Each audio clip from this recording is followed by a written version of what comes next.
Hello student, बघूया exclamatory वाक्य कसे सोडवावेत।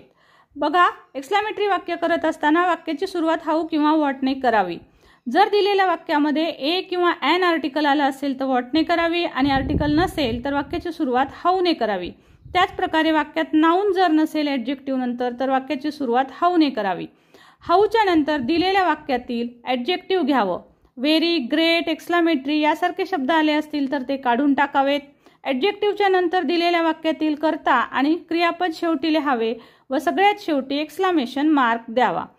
व्हॉटचं वाक्य करत असताना सुद्धा तोच सेम रूल आहेत, फक्त जर वाक्यात आर्टिकल आलेला असेल ए किंवा एन तर ते व्हॉटच्या पुढे घ्यायचे, त्यानंतर ॲडजेक्टिव्ह आणि त्यापुढे नाउन घेऊन त्यानंतर कर्ता आणि क्रियापद आणि वाक्याच्या शेवटी एक्सक्लामेशन मार्क।